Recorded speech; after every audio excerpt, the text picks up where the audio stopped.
one for everyone. Duncan Selby, Chief Executive of Public Health England. Introduction. How we spend our days is, of course, how we spend our lives. Annie Dillard. For many of us, a large part of our days is spent at work.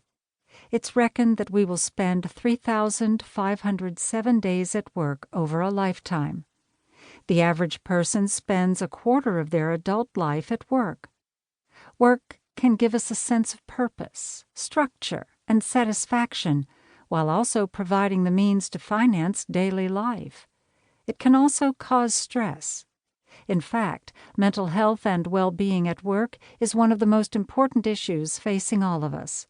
Global organizations, national organizations, small organizations, trade unions, politicians, mental health organizations, employers, and of course employees, their families, and friends are all becoming increasingly concerned about mental health and well-being in the workplace. Managing mental health and well-being at work starts with understanding what mental health and well-being are. In Chapter 1, we explain this. We also explain what mental ill health is, and we describe the signs and symptoms of some common mental illnesses. Our mental health and well-being can change not just from day to day, month to month, and year to year, but at key stages and changes in our lives. You'll also read in Chapter 1 how some key life stages can adversely impact our mental health and well-being. In Chapter 2, we look at the impact that work can have on our mental health and well-being. We ask the question, is work good for you? The answer is yes and no. The research consistently reflects what we all already know. People are suffering at work. They're finding the increasing demands of work pressure untenable. Issues such as a poor working environment, unrealistic deadlines, poor communication, poor interpersonal relationships, too much responsibility, and a lack of management support can significantly impact on the well-being of people at work. People get stressed, especially if they're also dealing with difficulties and problems outside of work. People get stressed when they feel overwhelmed or unable to cope as a result of pressures and demands that are unmanageable, when they feel they have little control over a situation. It doesn't have to be this way. In recent years, there's been plenty of interest and research telling us how to turn things around.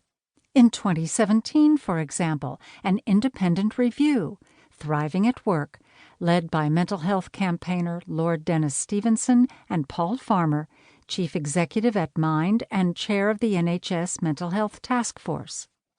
Thriving at Work sets out a framework of core standards that all UK employers, it suggests, no matter what their size or the industry in which they operate, can implement to address workplace well-being and mental health.